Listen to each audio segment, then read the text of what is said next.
ఇద్దరు మైపాల్ మా మాజీ అధ్యక్షులు నా నాయకుడు, అదేవిధంగా సంఘ నాయకులకు కీర్తిరెడ్డి గారికి, బాబన్న గారికి, ఇంతమంది అన్నట్టుగా ధర్మన్న, మా లచ్చన్న, బొడిగ శోభ, తులవమ్మ, వేదిక లేనటువంటి నాయకులకు, నాతో పాటు 5 రోజులుగా తడిసి ముద్దాయి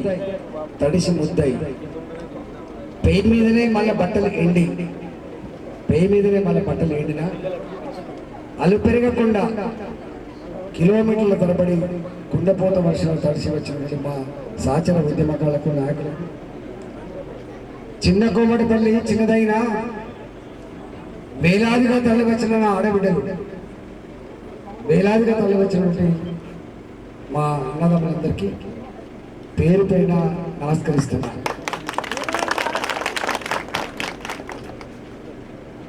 నేను మీ ముందుకి గదే గుడి కాడికి 18 ఏళ్ల క్రితం వచ్చిన. వినబడుతుందా?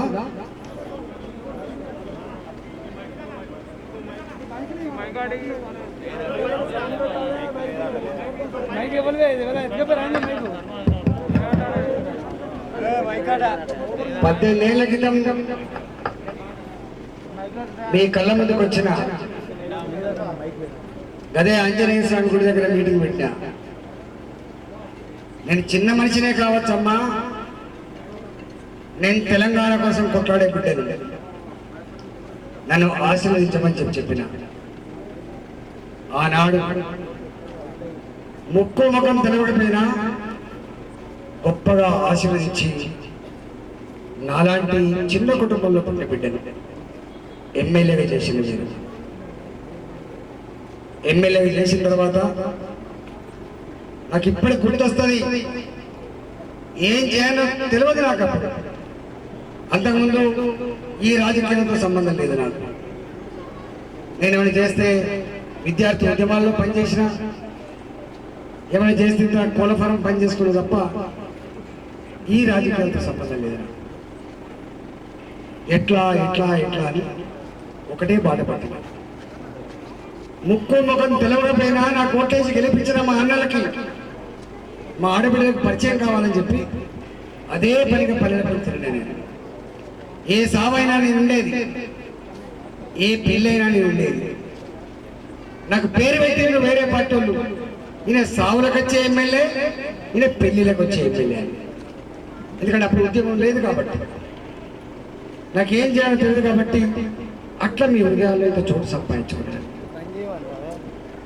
ఏదో కాలం వచ్చి 26 మంది ఎమ్మెల్యేలు, 10 మంది అమ్ముడు పోయినప్పుడు, రేషన్ గారు నిర్దేశం కొనుక్కున్నప్పుడు 16 మంది మిగిలితే ఒకనాడు ఈ ఉన్నలు కూడా వెళ్ళిపోయేటట్టుందని చెప్పి అందరూ రాజీనామా చేసినప్పుడు నేను అసెంబ్లీలో మాట్లాడినా. కొత్తగా అంటే 3 ఏళ్ళు అనుభవమే ఆయన మాట్లాడారు. ఆనాడు ముఖ్యమంత్రి గారు చెప్పాడు, నేను రాజీనామా చేస్తున్నా, బాధపడతలేను. ఈ పదవి నాకు మా అమ్మ ఇవ్వలే, ఈ పదవి మాకు నాన్న ఇవ్వలే, ఈ పదవి కొనుక్కున్నది కాదు, ఈ పదవి తెలంగాణ కోసం కొట్టడమని చెప్పించిండు మా కమలాపూర్ ప్రజలని చెప్పారు. ఈ పదవి మా కమలాపూర్ నియోజకవర్గ ప్రజలు ఆశీర్వదించిన పదవి అని చెప్పిన. మళ్ళీ 2009లో వచ్చిన గెలిపించిండు. 2010లో మళ్ళీ రాజీనామా చేసినాం. మీకు తెలుసు, కాంగ్రెస్ పార్టీ తెలంగాణ ఇస్తానని మోసం చేస్తే దానికి నిరసనగా ఉద్యమంలో భాగంగా నేను రాజీనామా చేసిన. నాతో పాటు నిజామాబాద్ ఎమ్మెల్యే మా లక్ష్మణ గారు కూడా రాజీనామా చేసినట్టు బీజేపీ పార్టీలో ఉంది. 8లో రాజీనామా చేసినప్పుడు 16 మందిలో మేము కలిసింది 7 మంది మాత్రమే. మిగతా 9 మంది ఓడిపోయి 17 మంది పోటీ చేసినప్పుడు జనార్దన్ రెడ్డి గారు పాపం కైతగారు చనిపోతే ఆ సీట్లు కూడా పోటీ చేసినాం. 10 సీట్లు ఓడిపోయినాయి, 7 సీట్లు మాత్రమే గెలిచినాయి. ఆ 7 సీట్లలో మీరు గెలిపించిన సీటు 1 సీటు. 2004 కంటే కూడా ఎక్కువ మెజార్టీ గెలిపించారు. అంటే అప్పటికే ఓహో ఈ పిల్లగాడు పర్వాలేదు అని చెప్పి మీరు ఆమోదించారు కాబట్టి అంతకుముందు కాంగ్రెస్ పార్టీతో అలయన్స్ నుండి వచ్చిన మెజార్టీ కంటే కూడా గొప్ప మెజార్టీ గెలిపించారు. 2010లో నాకు తెలుసు 80,000 మెజార్టీ గెలిపించారు. ఇంకొక 20,000 చెరకుండా పోయింది. ఆ తదుపరి ఎప్పుడు కూడా తక్కువ అవుతుందో గెలవలేదు. 14లో 50,000 గెలిపించారు. 18లో ఇక్కడ జరిగింది కుట్ర. అప్పటిదాకా గులాబీ జెండాను టిఆర్ఎస్ పార్టీని ఒక కరీంనగర్ జిల్లాలో కాదు అధ్యక్షుడు ఉండి తెలంగాణ వ్యాప్తంగా ఆ జెండాను విస్తరించడంలో ఉద్యమాన్ని నడపడంలో నా పాత్ర గురించి మీరు చెప్పుకోవాల్సి అక్కర్లేదు. ఎందుకో 2018లో నేనేమో గులాబీ జెండాను పార్టీని గెలిపించమని చెప్పి కోరితే ఎన్నికకెళ్ళి మాత్రం ఈటల రిక్ష ఓడించాలని చెప్పి పథకం వేసిండు కేసీఆర్ కుటుంబం. నాకు వ్యతిరేకంగా పోటీ చేసిన వ్యక్తి మీకు తెలిసి టీఆర్ఎస్ పార్టీ చేరాడు. ఆనాడే అగ్రిమెంట్ చేసుకొని నువ్వు గెలిస్తే మా దాంట్లో రావాలని మంచి డబ్బులు ఇచ్చి నన్ను ఓడగొట్టే ప్రయత్నం చేసింది. ఆనాడు ఇది అర్థం కాలేనా? ఒక 4 రోజుల ముందు అర్థమైంది. అప్పటికి చేయి దాడిపోయింది.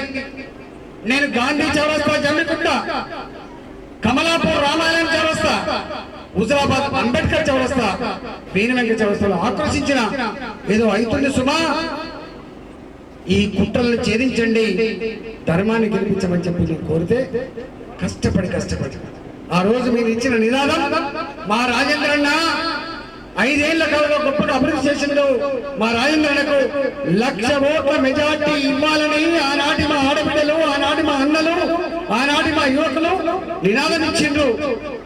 కానీ కుట్ర జరిగింది కాబట్టి 1,00,000 మెజార్టీ రాలేదు. 46,000 45,000 వచ్చింది.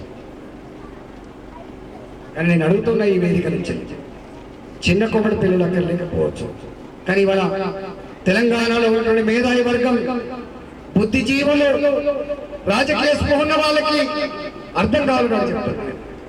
ఈ దేశంలో ఎక్కడైనా 119 సీట్లుంటే 88 సీట్లు గెలుస్తున్న పార్టీ ఇంకొక 2 రెబల్గా గెలిచినటువంటి అభ్యర్థులకు అంత 90 మంది గెలిచిన తర్వాత నీకు విశ్వాసం లేకనా, నమ్మకం లేకనా, ఎందుకు 3 నెలల కాలం పాటు క్యాబినెట్ నియమించకుండా మీరొక్కరే పరిపాలించిందో తెలంగాణ సమాజం చెప్పగలరని చెప్పి ఈ సమీకరణ సమాజం చేస్తాం.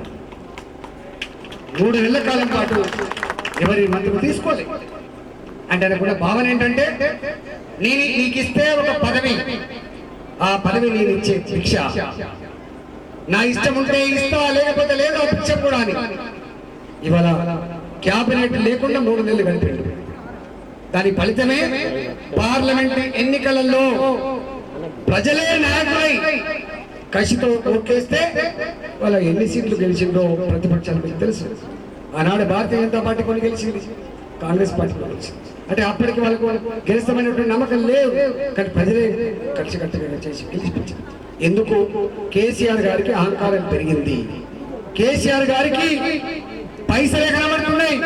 కేసీఆర్ గారికి నిజాం కనబడుతున్నారు తప్ప అంబేద్కర్ రాసిన రాజ్యాంగం కనబడతలేదని చెప్పి అర్థమైంది. కాబట్టి ప్రజలు ఆయన అహంకారాన్ని దించాలని చెప్పి ఉత్తర తెలంగాణ జిల్లాలో పార్లమెంట్ సీట్లు ఓడగొట్టిన విషయం మీకు తెలుసు. ఇవాళ ఆ తదుపరి నా మీద వార్తలు రాయించాను. నేను ఆరోగ్య మంత్రి అనారోగ్య చర్య ఏ పేపర్లు వస్తుంది? వాళ్ళ పేపర్లు వస్తుంది. నా గురించి ఎక్కడ వస్తుంది? వాళ్ళ టీవీలో వస్తుంది. సొంత పార్టీ మంత్రి మీద తన సొంత పత్రికలో ఇట్లాంటి వార్తలు రాయించొచ్చా? నిజంగానే నేను తప్పు చేస్తే అడుగు, కానీ వీడు ఎదిగిండు, మీరు తుంచాలటువంటి నీచపు ప్రయత్నంలో భాగమే ఈ వార్త.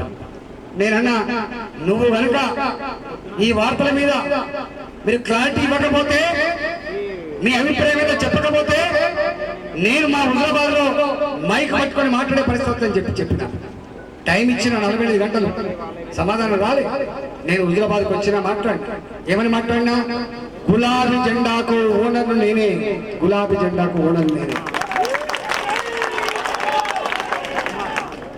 నేను పిచ్చగాని కాదు, ఇట్లా ఊతే పోయే నాయకుడు కాదు.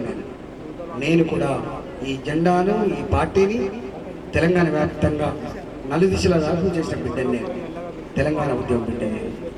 నా వాడేందో, నా వేడేందో అసెంబ్లీలో నేను మాట్లాడిన మాటలు, నేను 4 జిల్లాలలో 10-15 సభలను అడ్రస్ చేసిన తీరు, ఎక్కడ తిన్నామో, ఎక్కడ పడుకున్నామో, ఏ జైల్లో ఉన్నామో, ఏ కోర్టుల ముందు చేతులు కట్టుకొని జడ్జిల ముందు నిలబడ్డామో తెలంగాణ సమాజానికి తెలుసు. అందుకే నేను మాట్లాడినా సమాధానం లేదు. దాని ఫలితం ఇంకొక 6 మంది మాత్రం పంపించింది. ఇది అయినట్టుందని చెప్పేప్పుడు ఇంకో 6 మందికి ఇచ్చింది. అలా నా మిత్రుడు హరీష్ రావు కూడా ఉన్నాడు. మేము వలపడ దాపట్లేక పనిచేసిన వాళ్ళం, ఆయనకి ఇయ్యలే. తర్వాత ఇచ్చిండు మాట. ఏమైంది? మొన్న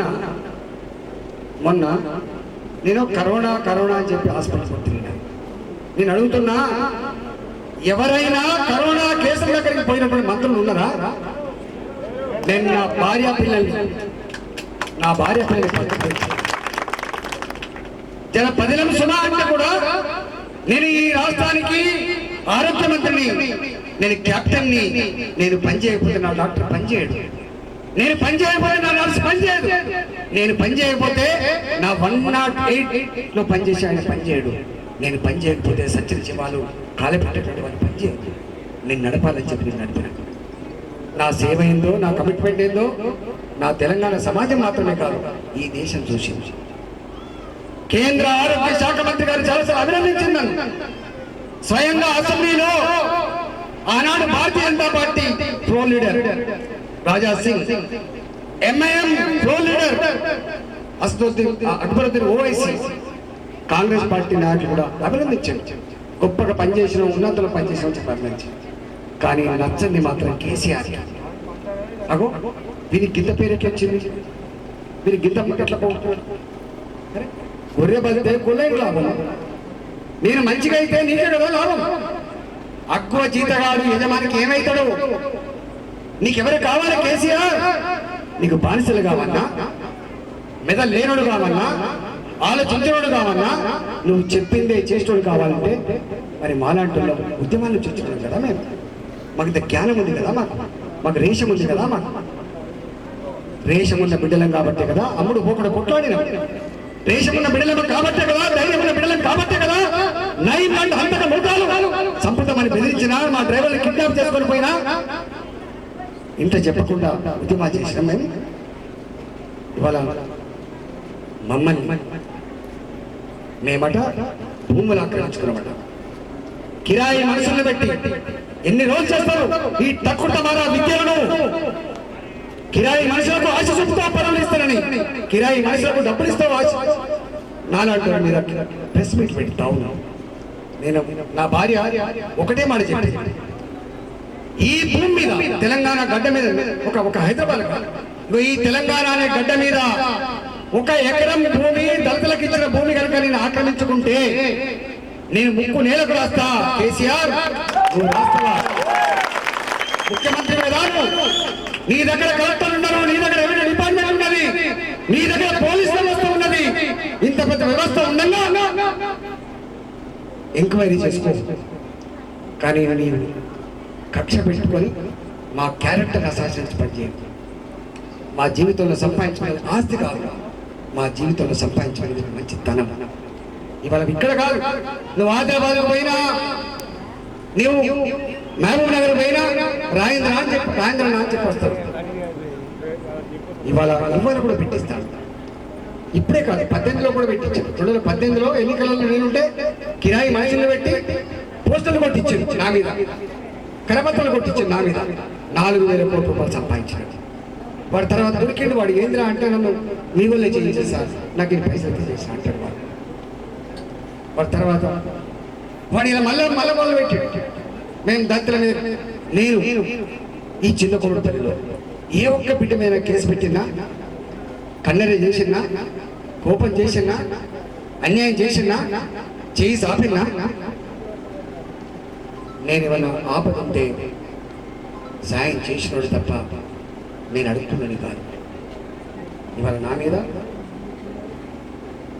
అర్ధగంట చేపట్ల కంప్లైంట్ ఇచ్చి మంత్రి పదవి ఆరోగ్య శాఖ తీసేసి ఎంక్వైరీ జరుగుతున్న 24 గంటలు మంత్రిగా పీకేసి నీ తాబేదాలతో నీ బానిసలతో తెలంగాణ భవన్లో ప్రెస్ మీట్ పెట్టించావు. మిస్టర్ రాజేందర్, నీకు ధైర్యం ఉంటే దమ్ముంటే రాజీనామా చేయి. మా వాళ్ళందరూ అన్నారు, అరే పదవి ఆయన ఇవ్వచ్చు కానీ ఎమ్మెల్యే పదవి మేము ఇచ్చిన బిడ్డ అన్నారు. మీరు బీఫామ్ ఇచ్చింది ఆయనే కావచ్చు కాక కానీ గెలిపించింది మేం కదా బిడ్డ అన్నారు. చెయ్యకు సుమా, ఎందుకంటే 100 కోట్లు ఖర్చు పెట్టడానికి అలవాటు పడ్డాడు. ఆయనకు 1000 కోట్లు జమ అయినాయి. ఆయన మొత్తం యంత్రాంగం అంతా కూడా బానిసలకు మారిపోయి పనిచేస్తున్నారు. నువ్వు దయచేసి రాజీనామా చేయకు బిడ్డ అని చెప్పి కానీ నేను చేయలేదు. కానీ వాళ్ళు ప్రెస్ మీట్ పెట్టిన తర్వాత నా గౌరవానికంటే ఈ పదవి నా గౌరవాన్ని ఇవ్వాలి, ఈ పదవి నాకు ఔన్నత్యాన్ని పెంచాలి, ఈ పదవి నాకు ధైర్యాన్ని ఇవ్వాలి. కానీ ఈ పదవి నాకు అవమానాన్ని ఇస్తుందని చెప్పి భావించి తేల్చుకుందాం హుజురాబాద్ ప్రజాక్షేత్రంలో అని చెప్పి 18 సంవత్సరాల అనుబంధం మీతో ఉంది కాబట్టి నేను గట్టి పోసలాగా ముఖం మీద ఈ రాజీనామా చేసి వచ్చిన. నాకు మీరు ఇచ్చింది 2023 వరకు ఇచ్చింది, కానీ నేను చేసి వచ్చిన. కానీ కేసీఆర్ నీకు అవసరం లేకపోయినా కాంగ్రెస్ పార్టీ ఎమ్మెల్యేలను నువ్వు చేంజ్ చేసుకున్నావు, వాళ్ళకు మంత్రి పదవి ఇచ్చినావు. ప్రజాస్వామ్యంలో చెల్లుతుందా ఇది? ఏ పార్టీలో గెలిచినాడో ఆ పార్టీలో ఉండాలి. ఆ పార్టీ పేరు చెప్తేనే నచ్చి ఓట్లేస్తారు ప్రజలు. ప్రజలు నచ్చి ఓట్లేస్తే ఆ పార్టీలో ఉండాల్సిన మనిషి అమ్ముడు పోవచ్చా, కొనుక్కోవచ్చా? ఆయన అమ్ముడు పోవచ్చా? కానీ ఇక్కడ జరిగింది. నేను తెలంగాణ ఉద్యమంలో 10 మంది మా ఎమ్మెల్యేలు కొనుక్కుంటే నేను మాట్లాడినా. ఇంత నీచమా, ఇంత అవమానమా అని చెప్పి మాట్లాడింది నేను. మరి ఇవాళ నువ్వేం చేస్తున్నావు? వాళ్ళు చేసినాడు మా చేత విమర్శలు చేయించినావు. ఇవాళ ఆ పని నువ్వు చేస్తున్నావు. నేను అడుగుతున్నా, నేను రేషన్ కార్డుల బిడ్డను కాబట్టి రాజీనామా చేసిన. మీరు చేస్తారు రాజీనామా? మీరు చేయిస్తారు రాజీనామా? చేసి గెలిచే దమ్మున్నా మీకు? లేదు. మీకు కుట్రలు తప్ప, కుతంత్రాలు తప్ప, డబ్బులతో కొనుగోలు చేసే పద్ధతి తప్ప ప్రజల మీద విశ్వాసం లేదు. నిన్నగాక మొన్న దళిత బంధు పెట్టాడు. నిన్నగాక మొన్న దళిత బంధు పెట్టాడు. దళిత బంధు పెడితే ఆయన అన్న మాట చూసిందా? హుజురాబాద్ లోనే ఇస్తాం, ఆ తదుపరి చూస్తాం. ఆ హుజురాబాద్ కూడా ఎందుకు ఇస్తారట? ఓట్ల కోసం ఇస్తాం. మాకు ఓట్లు కావాలి అంటే దళిత మీద ప్రేమతో ఇవ్వలేని దళిత బంధు హుజురాబాద్ లో ఉన్న దళిత ఓట్ల మీద ప్రేమ ఉండి మాత్రమే ఇచ్చిండు. ఇస్తాడా ఇవ్వడా అనేది తేల్చాల్సిన అవసరం. నేను అడుగుతున్నా, ఇవాళ ప్రజలకు అర్థం కాదనుకోకున్నావు. 3 సంవత్సరాల పెన్షన్ లాకేసినావు. ఇచ్చిందా పనులు చనిపోయిన ఆడపిల్లలకి? మా సర్పంచ్ పెన్షన్ ఉందా? సర్పంచ్ గారి దగ్గర పెన్షన్ ఇచ్చే అధికారం ఉన్నదా? ఎంఆర్ఓ దగ్గర పెన్షన్ ఇచ్చే అధికారం ఉన్నదా? కలెక్టర్ దగ్గర పెన్షన్ ఇచ్చే అధికారం చివరికి మంత్రి దగ్గర కూడా లేదు. సిగ్గుచవుతారు, డబ్బులు ఇచ్చుకుంటున్నారు. మంత్రులకు కూడా పెన్షన్ ఇచ్చే అధికారం లేదు. మంత్రులకు కూడా రేషన్ కార్డు ఇచ్చే అధికారం లేదు. లాకేసి పెట్టి ఇవ్వాలి, ఇస్తాను. ఇవాళ 11,000 మంది హుజురాబాద్లో పెన్షన్దారులు ఉన్నారని, వాళ్ళు దరఖాస్తులు పెట్టుకున్నారని వాళ్ళకి పెన్షన్ ఇస్తామని చెప్పి ప్రకటించింది. సంతోషపడతారు. నా రాజీనామా తర్వాతనైనా నా పేద ఆడపిల్లలకు ఆ పెన్షన్లు వస్తున్నందుకు సంతోషపడతా. నా రాజీనామా తర్వాతనైనా రేషన్ కార్డు వస్తున్నందుకు సంతోషపడతా. నా రాజీనామా తర్వాతనైనా ఎల్లమ్మ గుళ్ళకు, పోషమ్మ గుళ్ళకు, పెద్దమ్మ గుళ్ళకు డబ్బులు వస్తే సంతోషపడతా. నా రాజీనామా తర్వాతనైనా కమ్యూనిటీ హాల్కు డబ్బులు వస్తే సంతోషపడతా. నా రాజీనామా తర్వాతనైనా దళిత జాతికి ఒక్కొక్క ఇంటికి 10 లక్షల రూపాయలకు సంతోషపడతా.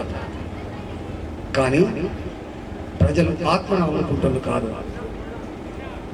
కొద్దిమంది పిడికడి మంది నాయకులు అమ్ముకుంటారు కావచ్చు, కానీ ఆత్మను అమ్ముకోలేని వాళ్ళు ప్రజలు వాళ్ళు బరిగించుకుంటారు.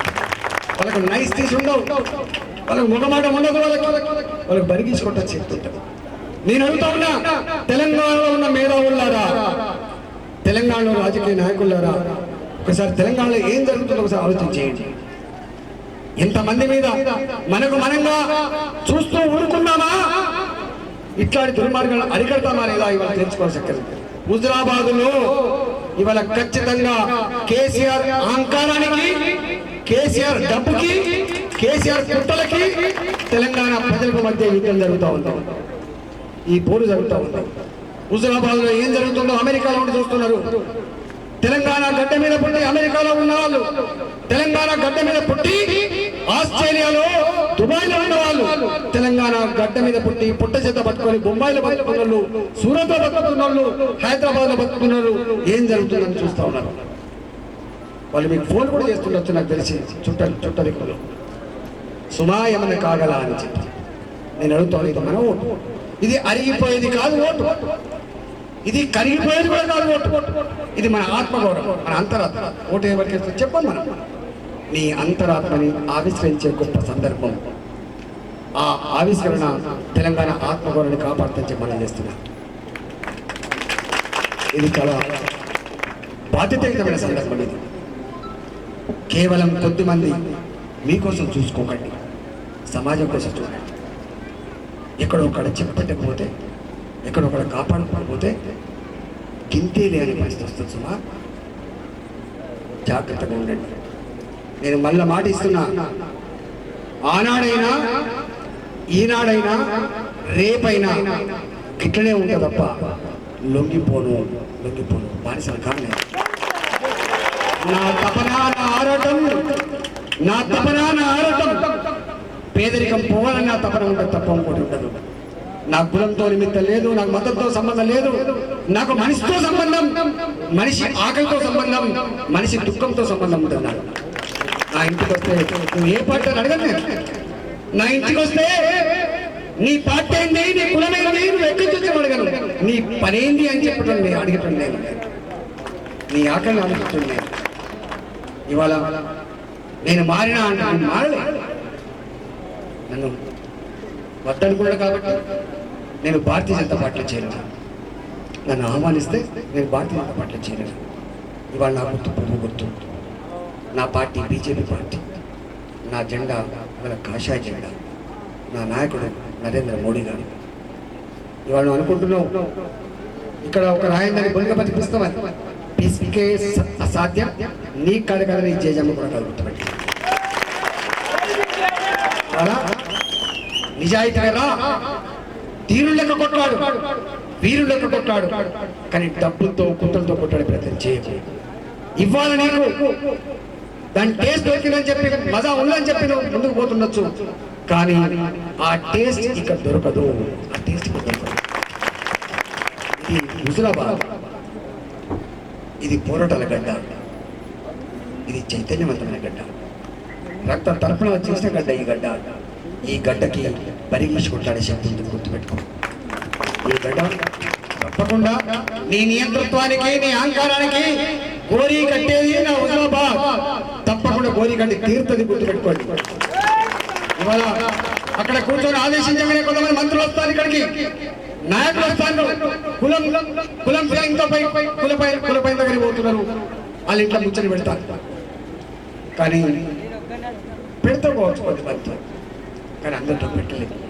ఒక్కొక్క మనిషి అసలు ఎట్లా పని చేస్తున్నాడంటే ఒక్కొక్క మనిషి మీద జోస్రా నాతో అంటే జోస్రాకి ఏమున్నది గవర్నమెంట్ పెడతాడు, తీయాలి నొక్కాలి. రంజిత్ నాతో చెప్తే రంజిత్ తీయాలి నొక్కాలి, నాగర్ నాతో తీయాలి నొక్కాలి. ఇది ఆలోచన చేసే పని, ఇది రండలు చేసే పని, ఇది రండలు చేసే. నిజం కాదా, నిజం కాదా? అరే మొత్తం ఒక్కొక్క కుటుంబాన్ని సర్వే చేయించుకొని నీకు పోలీస్ యంత్రాంగం ఉండదు, నీకు పోలీస్ యంత్రాంగం ఉండదు. ఇంటింటికి పంపుతున్నావు భక్తిలో ఉన్న పోలీసులు. రంజిత్ ఇంట్లో ఏముంది, కుమారస్వామి ఇంట్లో ఏముంది, నాగన్న ఇంట్లో ఏమున్నది చేయాలి. నీ ట్రాక్టర్కు ఫిట్నెస్ అయిపోయింది, నీ ఫిట్నెస్ చేయించాలని నా పార్టీ చేయాలి. నీ 6 లక్షల కాగితాలు ఇవ్వ మన మా రమేష్ మహేష్ ఇద్దరు. నీ ఇసుక అమ్ముకోవాలంటే, నీ ఇసుక ట్రక్ నడవాలంటే మా పార్టీకి రాలేదు. నేను పోరపో నాకు ఉంటాను. ఇవాళ నిజంగా నాతో ఉండడం అంటే సాహసమే. నాతో ఉన్న సాహసమే. ఆ సాహసం చేస్తున్నా నా కార్యకర్తలకు, నా నాయకులని సల్యూట్ చేస్తున్నా. ఇంత పెరుగునాటులో, ఈ హుజరాబాద్లో ఈ నిర్బంధాన్ని, నియంత్రణాన్ని, అణచివేతను, ఈ దుర్మార్గాన్ని ఎదుర్కొని నాతో ఉంటున్నటువంటి కార్యకర్తలారా, నాయకులారా, మీకు సల్యూట్ చేస్తున్నా. నేను మీకు రేపు తప్పకుండా కడుపులో పెట్టుకున్నటువంటి కర్తవ్యం నిర్వహిస్తా అని చెప్పాను, తెలియజేస్తాను. అందుకోసం ఇవాళ మీ అందరికీ నేను ఇంత సుదీర్ఘంగా ఎందుకు మాట్లాడాల్సి వచ్చిందంటే, తప్పకుండా ఎక్కడో కాడ చెప్పుకోవాలి కాబట్టి ఇక్కడ చెప్పుకున్నా. నేను మా చిన్న కొమ్మటిపల్లి ఇంకొక పార్టీకి ఆస్కారం లేకుండా నేను నన్ను ఆశీర్వదిస్తానని చెప్పి ఆశిస్తున్నాను. మీరే కాదు, ఈ చుట్టుపక్కల గ్రామాల వాళ్ళు కూడా ఇవన్నీ ఒకరికొకరు అనుకోండి. పత్తులు కలిసిన కాడ, నాట్యం వేసిన కాడ, దుక్కులు దున్నుకున్న కాడ మాట్లాడుకొని కూడబలుకున్నట్టుగా మామిడాల నుంచి మొదలుపెట్టి మన పైన పత్తిరోళ్ళపల్లి వరకు, నాగరంలో మొదలుపెట్టి కాట్రపల్లి వరకు అన్ని గ్రామాలు కూడా ఒకే పద్ధతిలో మనం రేపు ఎన్నికలు ఎప్పుడు వచ్చినా